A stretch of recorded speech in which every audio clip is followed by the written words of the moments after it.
I'm going to begin by reading part of a poem by T.S. Eliot. It's from Burbank with a Baedeker and Bleestein with a cigar. A saggy bending of the knees and elbows with the palms turned out. Chicago, Semite, Viennese. A lusterless protrusive eye stares from the protozoic slime. Defunctive music undersea. On the Rialto once, the rats are underneath the piles. The Jew is underneath the lot. Money in furs. The boatman smiles. Princess Volupine extends a meagre, blue-nailed, physique hand to climb the water stair. Lights, lights. She entertained Sir Ferdinand Klein, who clipped the lion's wings and fleed his rump and pared his claws, thought Burbank, meditating on time's ruins and the 7 laws. Now, I apologize to anyone who takes exception to this language. It is quoted, like all the others in my talk, as evidence only. We live in a different age where racial bigotry cannot be tolerated. Yet are those who accuse Eliot of anti-Semitism being unfair. In the extract, Bleestein lies sunken in the canal, his knees bent and his palms outward in a travesty of a prayer posture. Defunctive music under the sea in Venice, that of Vivaldi or Monteverdi, etc., is silent and flowing out. Eliot is describing a silent scene, one in which the Jews seem to be guilty of some kind of complicity in a rotten aristocracy, which has killed the life of its music. Time, in truth, is an illusion. Certainty is impossible, as is thus the Jewish affirmation in time and territory. The 7 laws refer to the laws non-Jews should observe if they wish to be thought righteous, a moral message to the world. Short of stating a Jewish conspiracy theory, it nonetheless sees the world as having been spun from an illusory claim on reality by a group of people identifiable as seductive by surnames and wealth. Yet Burbank, the American tourist, trying and failing in his luck with Volupine, sees some kind of force of change, albeit a brutal one, behind a complicit silence. To answer the question of fairness, I want first to look at this concept of complicit silence in this poem and also in T.S. Eliot's The Wasteland and the 4 Quartets, in the light of his anti-Semitic beliefs. But to begin with, I want to isolate the concept of silence. As you know, there are vast libraries written on silence in literature. In medieval and Renaissance tradition, it was either religious, as in Augustine's Confessions, where silence is the perfect prayer, or Platonic, as in writings such as Le Roman de Silence, in which the convention is that of being forbidden or unable to speak. The romantic concept of silence, that experience of transcendent wonder, immanent in nature, was affirmative. This could be summarized as, where words end, silence beckons. In modernist and postmodernist literature, silence becomes problematic. The problem of expression in writers from Musil to Beckett often made silence into a fixed alternative to communication. As modernism would have it, where words fail, silence haunts. Ghosts are things in the silence you can't get rid of. This is a particular element in Eliot's idea. In postmodernist thought, silence is an aspect of, or a radical alternative to, the given in thought, power, and behavior. In particular, the alterity of iniquity in Holocaust writing. That where words have been murdered, silence imposes. Eliot's verse is haunted by the complicit altericity of silence. To explore this, I need to analyze Eliot's poetry in terms of his background in philosophy, and yet also to see how its role in his use of complicit silence can help us understand this unacceptable feature in Eliot's writings. Born in St. Louis, T.S. Eliot went to Smith College and then to Harvard University, where the young Eliot studied The Metaphysics of F.H. Bradley. In Bradley, knowledge of the world could only be partly true and partly false. Ultimate reality lay hidden and distant. Reality, even in ethics, lay out of reach. Its very untouchableness made the hold on reality compelling yet insecure. Against a critic such as Schusterman, the Bradleian frame helps us elucidate Eliot, even though it should not be the entire basis of criticism. When Eliot went to Paris, he was profoundly influenced by two other writers. I won't say writers, they were also lecturers, and it was in their lectures that Eliot was inspired. Henri Bergson and Charles Maurras. From the first, he derived a concept of time as an interplay of sensation which could not be forced into measurement, as it was only intuitively a whole, and that of the self as an assemblage of instants that only an intuition of one's own being could unite. He learned from Maurras the power of religious symbols lay in their coercive control of human order. Maurras was an arid hater of Jews. From being an anti-Dreyfusard, he went on to found the anti-Semitic Action Française, which claimed the religious tradition of France to be a secular call for national renewal. Maurras was an atheist, but he admired the external power of Rome and its coercive influence upon people. The Christian world has its power and its traditions, irrespective of faith, which can be referred to and can repress and subdue irrational people, which is how Maurras held the majority of people to be, in its name. Eliot was enthralled by Maurras. Maurras later encouraged Vichy France and narrowly escaped prosecution after the war. Eliot translated an essay of Maurras in 1925 and printed it in the Criterion, an honour I don't think he did to any other French thinker. Maurras later encouraged Vichy France. The Catholic Church condemned his thinking throughout. So it was very much what you could call the external husk of the religious binding on the French people that he was interested in. For him, that's for Maurras, tradition was a mass of inchoate partial truths, which as our grasp of it was only partly true and partly false, it had to be accepted in its entirety. Basically, if you don't know it's false and you don't know it's true, then you have to accept the whole thing. Any attempt to claim absolute truthfulness, as in the case of the Jewish faith, had to be put out of mind. The big difference being the Jewish insistence upon continuity and the discontinuity of the Catholic Church at that time. Hence, Eliot's notorious and much commented on anti-Semitism, which was actually perceived many years ago in the 1950s and the 1960s. There certainly were protests, though I would give you John Press writing in 1969. Any attempt to revise or change traditional roles, such as feminism, was equally unacceptable. The symbol of the Jewish people, in fact, is a woman of a sex whom Eliot never really treats as real. The account by Tom Paulin is very good in 1996. Eliot's modernism saw a breach in the Romantic tradition. His vision of a fragmented and morally ambiguous world is partly expressed in Laforgian and post-Whitmanesque free verse, with an imagery of decay, loss, resignation, and in more formally constructed satiric and ironic scripts. At structured intervals in the wasteland, silence, to return to the theme, is sought, yet it is never sufficient.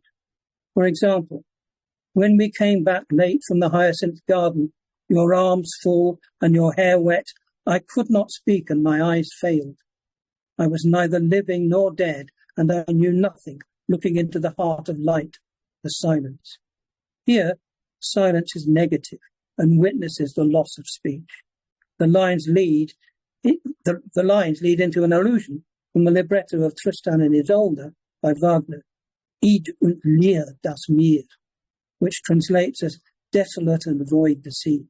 Here, the shepherdess stares out at an empty sea as Tristan waits for his cursed love. The attributes of helpless sexual desire are clear. After the misogynistic icons of the clairvoyante with her vision of the Thames and its dead and the entrance of the composite literary woman, this is in part 2, by the way, line 76 to 106, in case you're following. Silence again seems to invoke impotence. Leaning out, leaning, hushing the room enclosed, her hair flowed into words, then would be savagely still.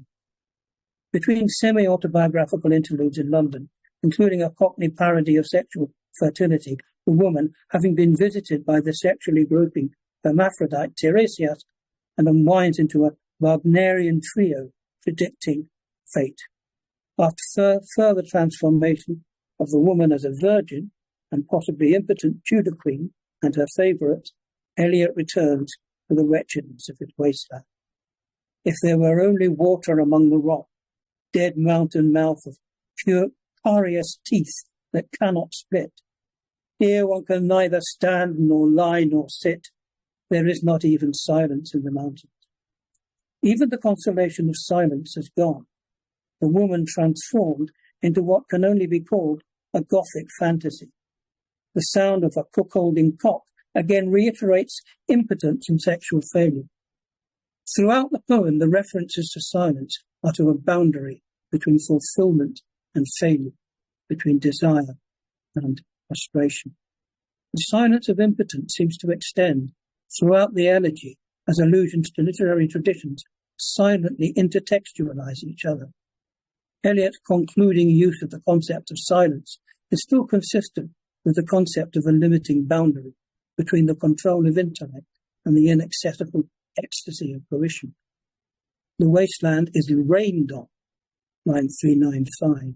In the east, Himavant, the jungle crouched, pumped in silence. This almost genital conception of silence is gravid with potency.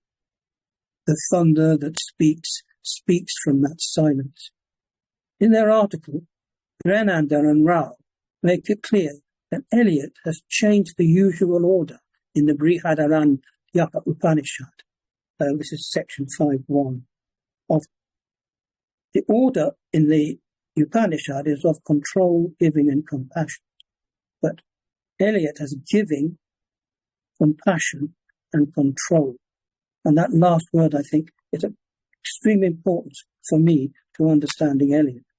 The poem becomes didactic, teaching that through giving, sympathy emerges, and out of that comes control. At the conclusion of the poem, he quotes a word symbol from the Upanishads, Shanti, Shanti, Shanti, repeated 3 times for peace in the mind, peace in the body, and peace in the mind, peace in the body, and peace in the soul. All previous attempts to find silence have failed. The silence of peace takes over. The sea was calm. It is a demand, not a wish for silence. We're now going to just briefly go through why Eliot was so interested in Eastern religions when he was writing The Wasteland.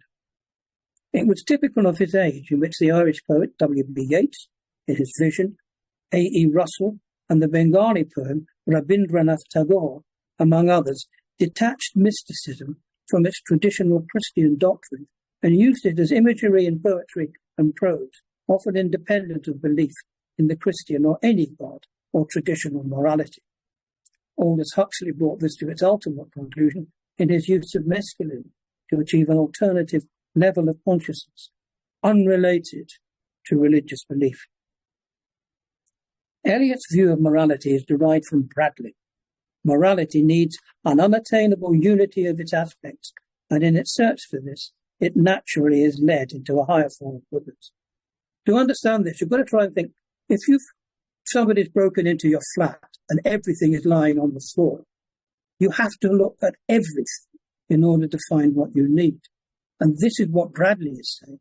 Bradley is saying we really have to embrace the whole and do our best to try, therefore, to deduce what is good and what is bad. Eliot's search for this unattainable unity can be found in the very role of silence in the four quartets. This role differs from that of the wasteland. In the wasteland, silence is restricted to the absence of sound and its correlate inhibited sexuality. Instead of an urban riverside narrative interrupted by metamorphosing women, Eliot takes to the English countryside in three of his quartets and to the marine seascape of Cape Ann, Massachusetts. Each place has a historic and biographical significance linked by an elegiac meditation on such issues as time, belief, mortality, and memory. He begins Burnt Norton with a Bradleian account of time. In my end is my beginning, or time present and time past are both perhaps present in time future. This is a constant theme throughout the four poems. In Bradley, according to one opinion, in the now, we can observe both past and future.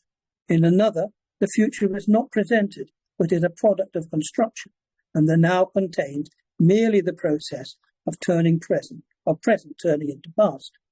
He concludes that some process lies imminent in the now. That's page 35 in Bradley's book. This is very different from what you might call the traditional view. We could in fact say Judeo-Christian view. For example, in Augustine, for him, there is a present of things past, a present of things present, a present of things future. So these three exist in the mind, and I, that's Augustine, find them nowhere else. The present of things past is memory, the present of things present is sight, and the present of things future is expectation. So for Augustine, it begins from nothing and then moves through a sequence of time.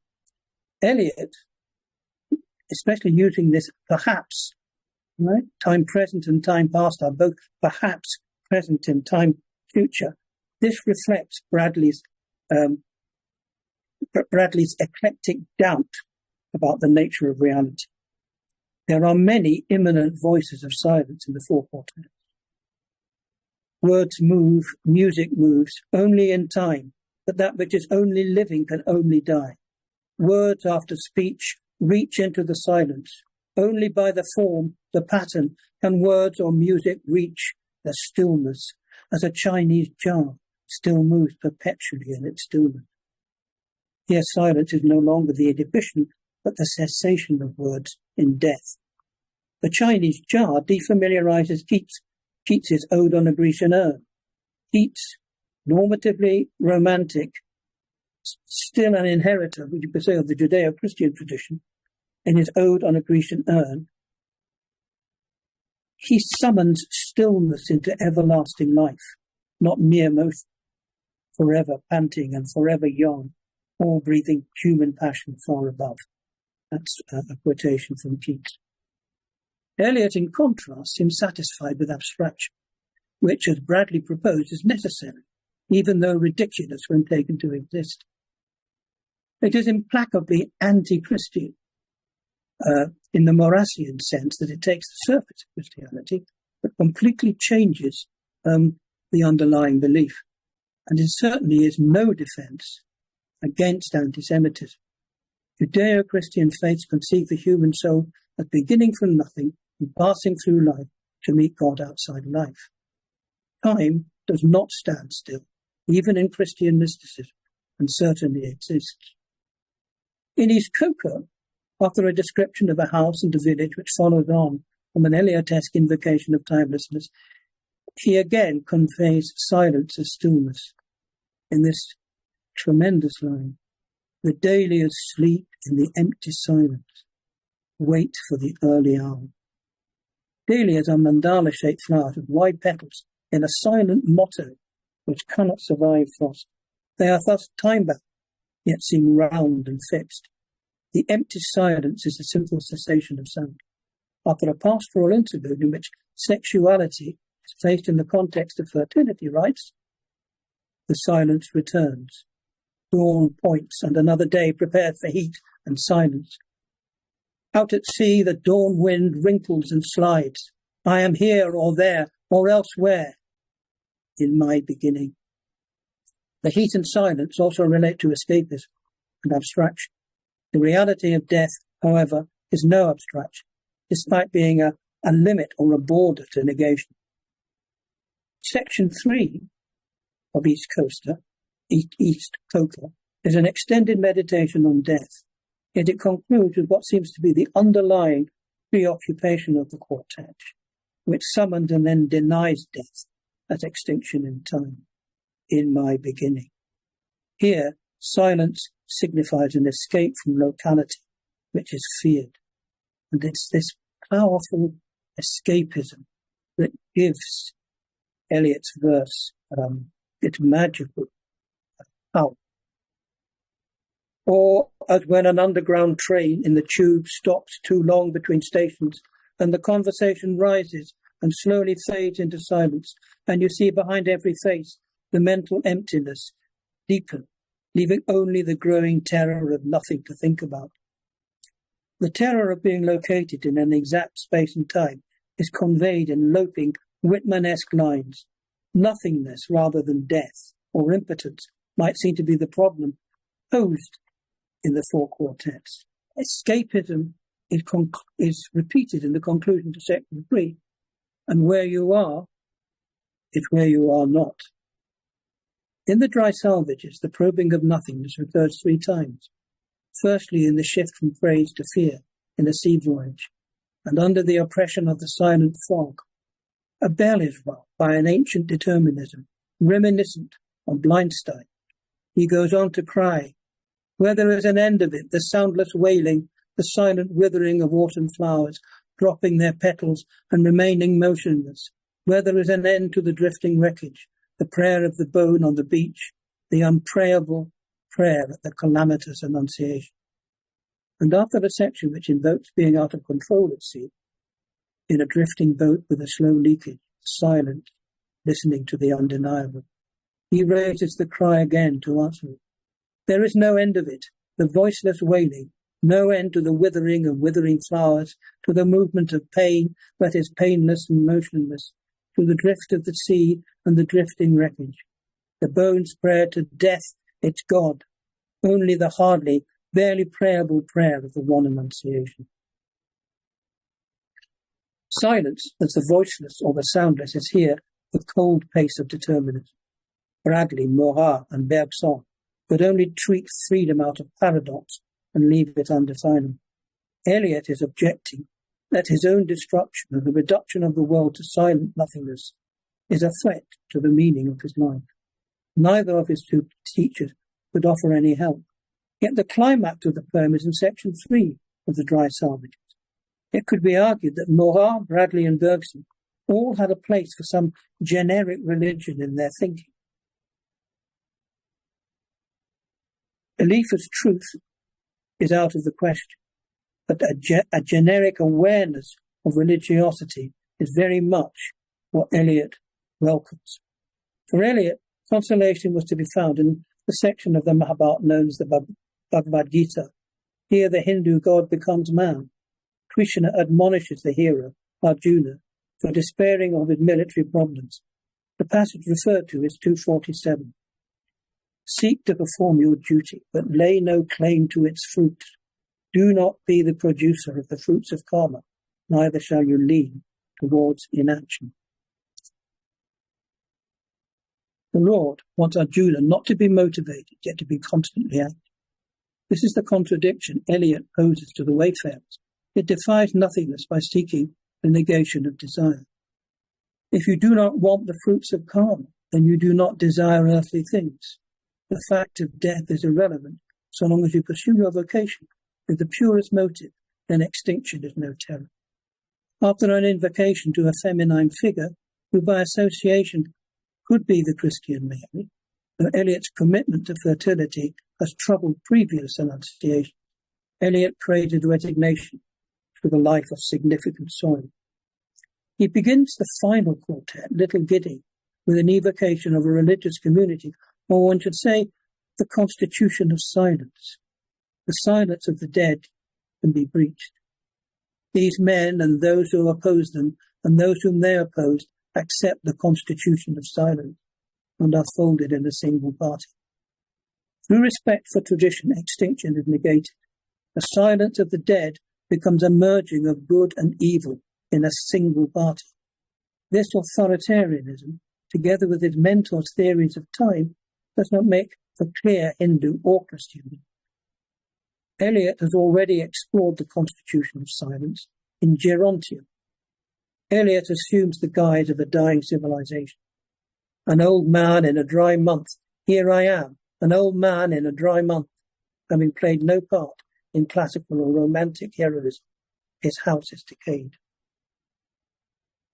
And the Jew squats on the windowsill, the owner, spawned in some estaminet of Antwerp, blistered in Brussels, patched and peeled in London, a dull head among windy spaces, and signs are taken for wonders. We would see a sign, the word within a word, unable to speak a word, swaddled with darkness in the duvescence of the year. Came Christ the tiger. The tiger springs in the new year. Us he devours. Think at last we have not reached conclusion, when I stiffen in a rented house, unable to reach a conclusion. Eliot stiffened in the house of the affirmative Jew. Christ the tiger is a secular hyperbole that underlines what was true then, and some may say is true now, underlines the aggression of the Catholic Church towards the Jew. Remember, Eliot is committed, like Marat, to keeping the surface of the religious bind on the people, yet subserving it in order to present what fundamentally are extremely right-wing views. It makes the problematic assertion at Easter, the new year of faith, or Christmas, the new year of the church. Eliot might be misled by the view expressed in Ogden and Richards, but a writer's thought about a state of affairs is referred to symbol. This symbol, in turn, evokes a thought about a state of affairs. This is one explanation of Eliot's concept of the objective correlate. But in fact, it's a reaction to something outside of the self that through some process like evolution, nonetheless triggers an intuitive response. This concept has also been influenced by Heidegger's view that silence is a way of talking. There can be no sense in arguing that the alterity of wishing, the silent graves of the Holocaust, did not haunt the sensibilities of post-Shoah Germany, any more than there is sense in Eliot's. In order to possess what you do not possess, you must go by way of dispossession. I'm not going to go into a structuralist interpretation of dispossession, such as Lacan's before speech, nothing is nor is not. It's uninformative to many, and it makes no sense to say too with the Saussure that a thought or signified can be distinguished from its signifier. Right? The via negativa of the Christian tradition is a search for separate existence of God through radical dispossession. The Christian cannot possess God. So Eliot's contradiction doesn't really inform. From any point of view, this is a shimmer, an illusion, that is too typical of the metaphysical basis of much modernist poetry. It also challenges the structuralist and post-structuralist method of criticism, in particular, the concept of alterity. For many, the signifier is the signified, and that's what I'm holding to. Eliot, the modernist poet, lost in his metaphysical labyrinth, would benefit from a new approach, one where the distinction between reason and belief, fact and fiction, is a specific critical concern, where words vanish and silence believes. But for Eliot, where words flourish, confusion abounds, and only silence witnesses the plurality of existence. But even with this evidence, are we still being unfair? So let us try a new approach, where we look again at Eliot's work and try and find a more visible sign of this aberrant line in his writing. According to Graham Howe, it is rarely possible to find a single element common to all examples of a kind. By this he means where A has certain kinships with B and C have other kinships with D, while D is linked to yet another aspect, in other respects, with A. And of course, the most important thing is, in what respect do we have these kind of definitions?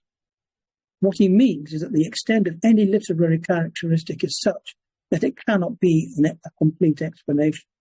So I'm not giving a complete explanation of modernism. All A cannot simply be B. Silence as complicity we can call A, yet complicit silence as an aspect of haunting, call it B, but also guilt, call that C. All three have a kinship with alterity, loss of speech, inhibition and impotence. Yet alterity also links with the cessation of words and death.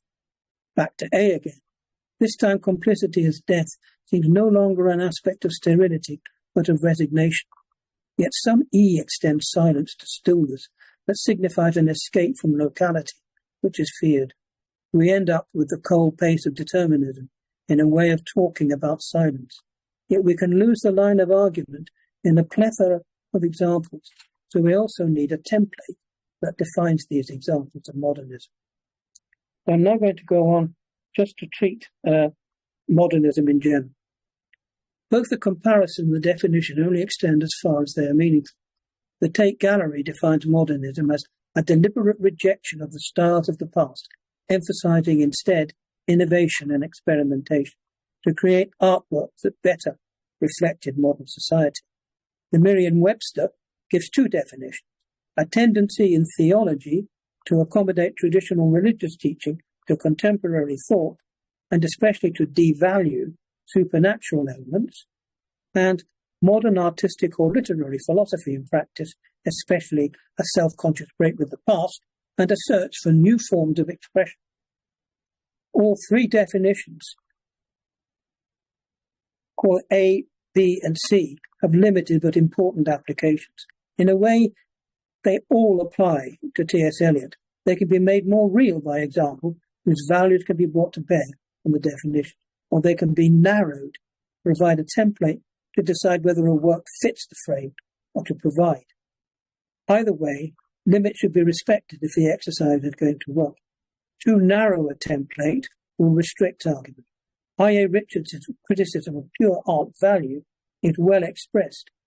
Arsenic tends to recur in murder cases, and tennis in the summer, but no characters or relations sui generis anywhere are thereby proved. To follow how, it helps to compare works in terms of common definitions such as modernism in writers such as the novelists and essay writers Wyndham Lewis and Virginia Woolf and the poet Ezra Pound, who are dogged with a similar accusation.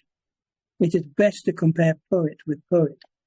Ezra Pound shifts from one common element to another, at times generous, at times spiteful to minorities.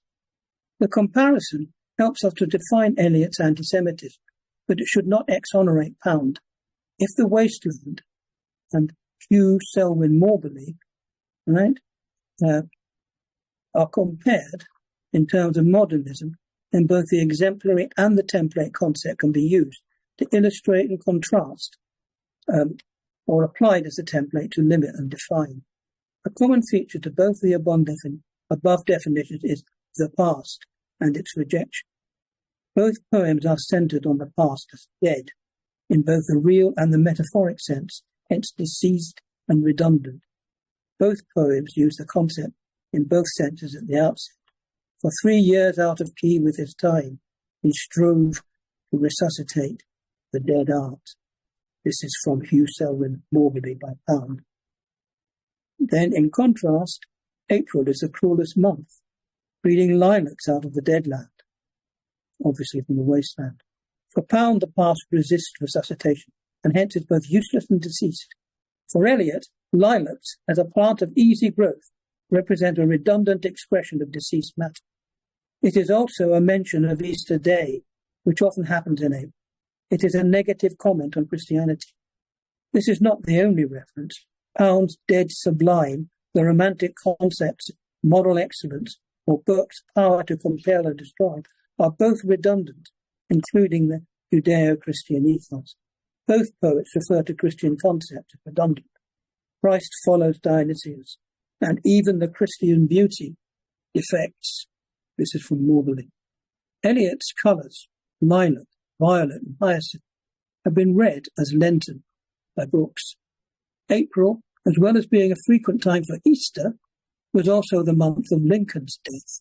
It is often an acknowledged mentor, Whitman, mourned, and which he used as a flower of mourning. The theme of religious doubt is strongest in Eliot, who expresses such doubt as scepticism over the resurrection. Son of man, you cannot say or guess, for you know only a hope of broken images. And as he rose and fell, but who is the third who walks beside you? That's from The Wasteland. Pound is clearly dismissive. Fawn's flesh is not to us, nor the saint's vision. We have the press for wafer, franchise for circumcision. That's from Morley. The reference to Fawn's flesh is most likely to Mallarmé's L'Après Midi d'un Faun, in which the sexuality of a half-man, half-animal is explored and celebrated. For Pound, this too is dead. Rather than the thought of Rémy de Gourmont, sex is a completely human, phallic consciousness. Thus the new eroticism is an entrance to a raised consciousness or illumination. Daphne, with her thighs in bark, stretches towards me her leafy hands, from Rabelais. Pound's translation from Théophile Gautier's Le Château de Souvenirs changes symbolist memory into concrete description.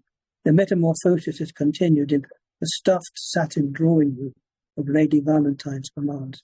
The allusion to some First World War literary figure is one of a series of aesthetic failures that Pound evokes. Here it is a misogynistic swipe. Redundant culture is an old bitch gone in the teeth. The lady is not supposed to succeed. The woman cannot be a bearer of poetry, but is only born by poetry. Tell her that goes with song upon her lips, but sings not out the song nor knows. The maker of it, some other mouth, may be as fair as hers. Morley again. Eliot's attitude toward women is hardly less anti-feminist. The woman called Marie goes south for the winter, after tobogganing with a doomed crown prince, as if she were some creature of instinct. The Irish Kind is Isolde in the first act, again of the Wagner opera, a virtual prisoner en route to King Mark. He becomes a plant woman, evoked erotically to be looked upon from afar. Madame Sosostris is a bearer of doom and a seducer of the doom. Webster is quoted to evoke the fears of a doomed woman that she will decay and yet be exposed by dogs. She rises in a gilded fantasy, only to be made dumb by Ovid's barbarous king, crying, "Jug, jug," for dirty, sexual, suggestive ears. She becomes real again to partner the poet in a dialogue of despair, measured in the chess play of certain but unpredictable death, only to fade into pub chatter about decay and the denial of fertility in abortion. After an episode in a Cairo brothel keeper, Mrs. Porter, her sexuality fades into hermaphroditism and the form of Tiresias, and she becomes a narrator, then regrets his parting and transformed again into the doomed instant of love we've already mentioned between Leicester and Queen Elizabeth and the Rhine maidens. Her last transformation is as a terrible fat woman gazing at empty suffering. So, from The Wasteland. Both Pound and Eliot see woman as a symbol and a concrete image of innovation and redundancy as her fertility comes to a peak and then declines. The past can only be brought from its death with the vulnerable beauty of the present. That's really what The Wasteland is saying in lines 77 to 90. Just as she must constantly transform, so the texts of the past are transformed. For Pound, this is through translation. For Eliot, it is through allusion. Pound's technique evokes the past only as text and is prepared to accept the inevitable death and redundancy of beauty that time will bring about. Only the instance is real, and only the concrete grasp of the incident allows the mind to see its truth. Pound and Eliot differ over the nature of that grasp. For Eliot, the past is lost because we have lost the externality that makes the present real. Memories are subjective, and hence they are unreal, even though they hint at reality. This is why Jewish people do not fit in. This is in Eliot. Pound, by the way, I don't know if it's relevant, did publicly apologize for his anti-Semitism, and Eliot never did. This is why, for Eliot, Jewish people do not fit in.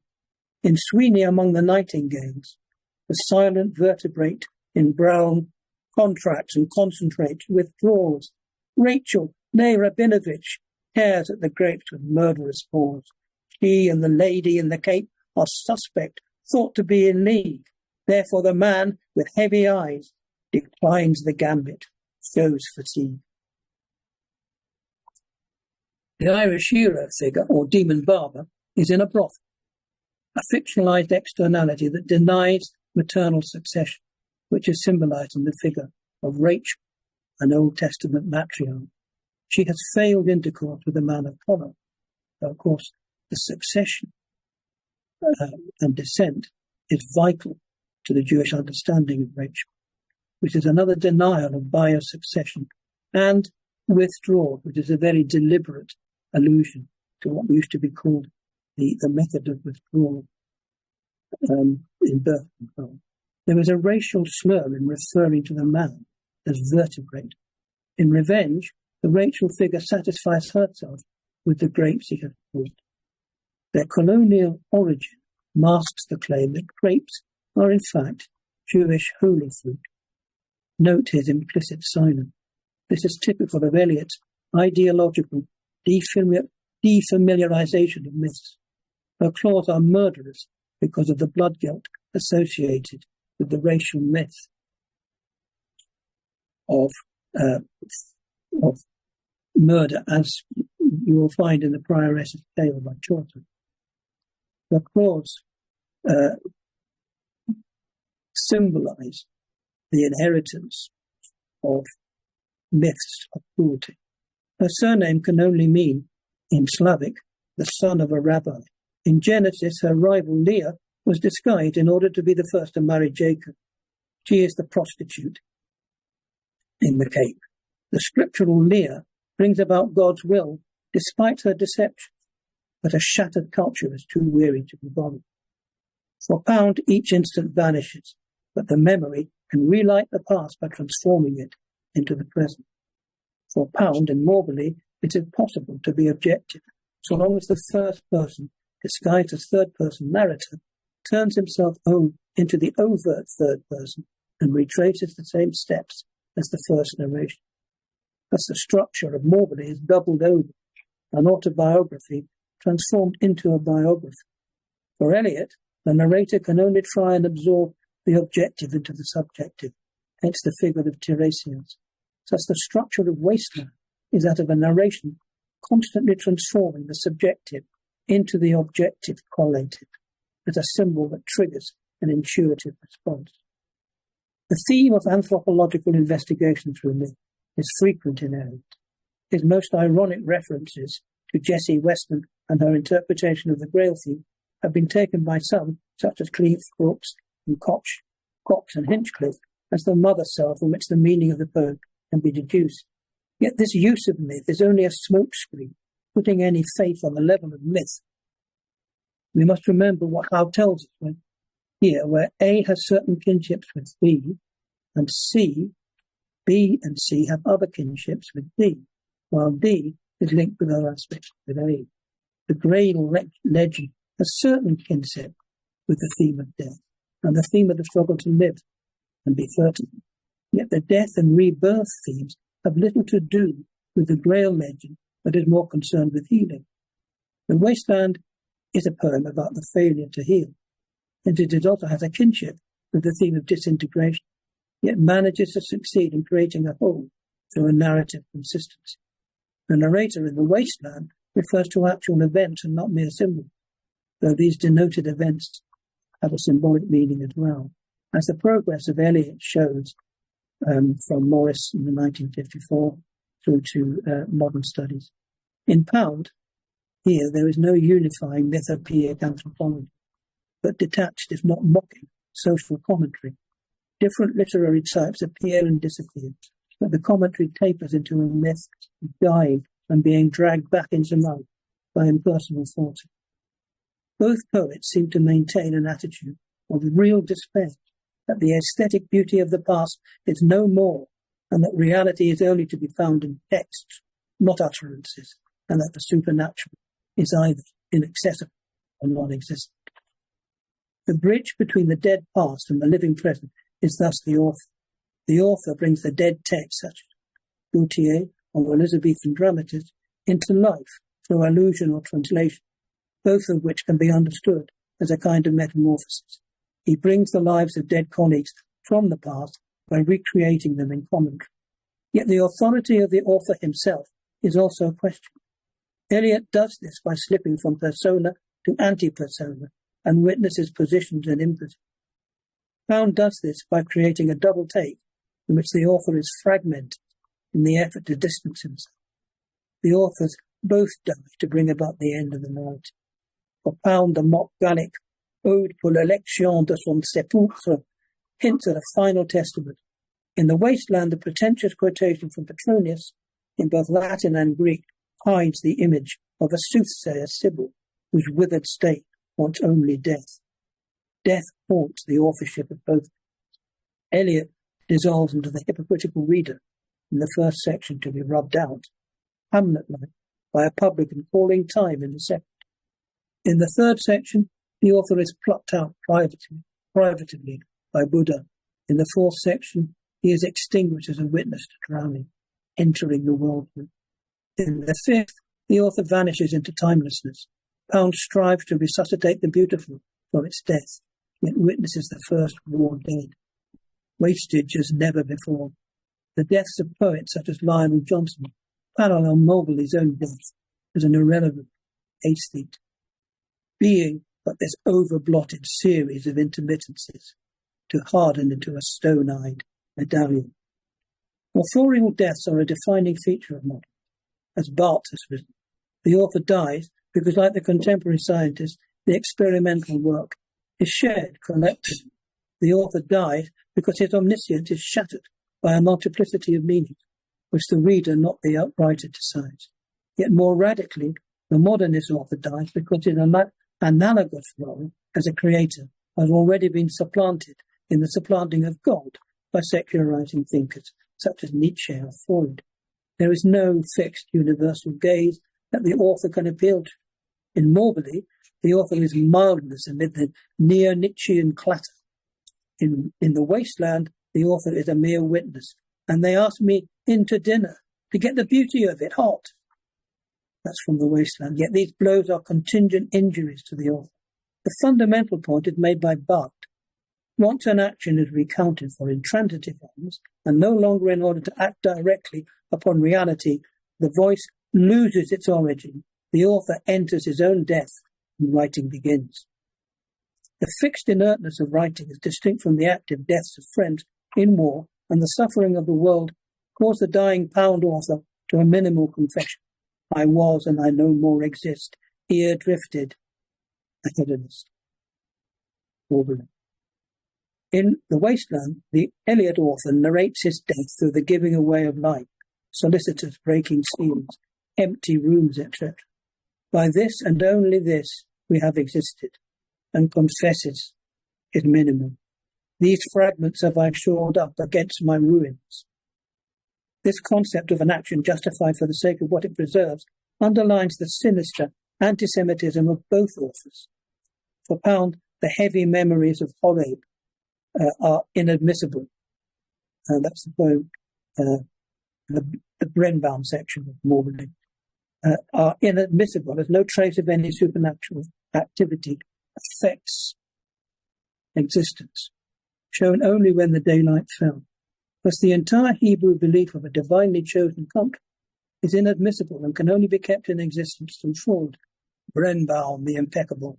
For Eliot, Gentile or Jew, O you who turn the wheel and look to windward, consider Phlebas, who was once handsome and tall as you.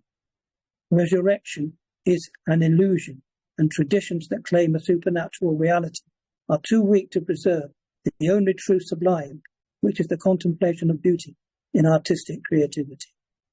In Dirge, which was published by Eliot's wife, as one of the cancelled passages from the Wasteland, full fathom 5 your Bleestein lies, under the flatfish and the squids, Graves' disease in the dead Jew's eyes, when the crabs have eat the lids, lower than the wharf rats dive, though he suffer a sea change, still expensive, rich and straight, that is lace that what it knows, see upon his back he lies, bones peep through the rugged toes, with a stare of dull surprise, flood tide and ebb tide, roll him gently side to side, see the lips unfold, from the team, gold in gold, lobsters hourly keep close watch, hark, now I hear them scratch, scratch, scratch. Only the active self-extinguishment of the writer can bring a culture to life. But first, the living Jew must die and be broken up. The shoring up of fragments depended on an absolutist society which would sustain the elite of such mediators between past and present and life and death, such as that advocated by Moha. Death is the only reality, whom we have already said Eliot admired at the time, or authority figures such as Mussolini, whom Pound was to support. The two poems can be defined as modernist because they deliberately react to a threat of instability and disorder, thereby necessitating a newness that can be the only means of survival. They also show a fragmentary rhetoric that sustains both the threat and the ensuing chaos. The chaos might be expressed by Derrida using Heidegger's concept of Susratur, something under erasure. With a concept being incomprehensible yet indispensable, it stayed visibly crossed out. This was the attitude of both writers to the Jews. However, a case can be made for a return to the approach of how, if all meaningful interpretations of their limits or are valid for particular arguments, then there is no need to assume interpretations have to be complete to be meaningful. Derrida's concern, while relevant to the situation after modernism, do not apply to modernisms as triply defined. It is as if for Derrida, an explanation has to be complete simply to be an explanation. If not, then it must be contradictory. Yet for modernism to be contradictory and paradoxic, that's Derrida again, it must first have a very rigid idea of what it is not, then show what literature should be, is impossible. Yet that is not the case with these two poems. They both meaningfully express preoccupations over death and the past, and are successful in terms of the simple, exemplary and template definitions of modernism, given above, multiple but not contradictory interpretations notwithstanding. So it's perfectly possible to say that Eliot and Pound were preoccupied with the problem of meaning, but that does not mean to say that they were not utterly straightforward in their anti-Semitism. For Eliot, the Jew will not die with the author. The realism of the Jewish claim contradicts the silence. In 1933, Eliot gave a series of lectures at the University of Virginia called After Strange Gods. In the lecture, he defines tradition as all those habitual actions, habits and customs, from the most significant religious rite to our conventional way of greeting a stranger, which represents the blood kinship of the same people living in the same place. He excludes any continuity of belief. On that basis, he goes on to say, more important is unity of religious background and the reasons of race and religion combine to make any large number of free-thinking Jews undesirable. There must be a proper balance between urban and rural, industrial and agricultural development, and a spirit of excessive tolerance is to be deprecated. Now, this was in the same year that Himmler created the Inspector of the Concentration Camps under General Theodor Eick to regularize the SS takeover and integration of the concentration camp system, which had earlier been set up in July. This leads me to conclude that Eliot's diagnosis of a ruined culture, sunken in the silence of complicity with Judeo-bio-assertion, is not confined to his explicit poems, but throughout his modernist ideology. We cannot know certainty, nor the existence of time, This is according to Eliot, nor good from evil, nor the truth of any specific claim on the supernatural. Thus the whole of Judaism, or the European culture, has been exploitative and ruinous as it asserts the reality of the above. For Eliot, religion is a man-made assertion of sanctity. We find this in the choruses for the rock. This church moves in a cyclic and not a direct flow of time. Catholic and Lutheran institutional hatred of the Jews can be used to create a culture of Anglican elitism, which will rescue religion from the illusion of certainty. The assertions of Judaism should thus dissolve. Yet the meritocracy of rights with its entrepreneurial dynamism we find today will no longer simply turn the page and read elsewhere. The common tradition must be part of the common good. In his essay on Milton, Eliot states, "A man may be a great artist and yet have a bad influence." The judgment is turned on Eliot. If his work carries a cancelling cross, then those who seek to read on must take it off first and argue not for its removal, but for a suscratura or an honorary asia status. Eliot's cloth-eared anti-Semitism is an established fact.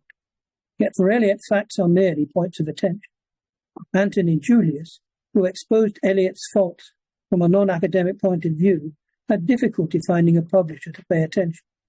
The Eliot authority replied with Professor Ronald Schuchard's find that Horace Cullen, a lifelong friend of Eliot, was a Jewish American academic with whom Eliot actively collaborated to help Jewish refugees from Germany and Austria to resettle in Britain and America in the 1940s, and this was true. Marjorie Perloff saw this often. Schuchard's researches reveal that for the poet, Jews remain Jews first, individuals later. More succinctly put, how many others who helped the Jew also felt the need to vilify them in best-selling poetry? Let's leave the last word to Jewish tradition. There is one condition of silence Eliot never mentions, and that is silence, as listening. As Rabbi Sachs conveyed it, the desert is a place of silence. There is nothing visually to distract you, and there is no ambient noise to muffle sound.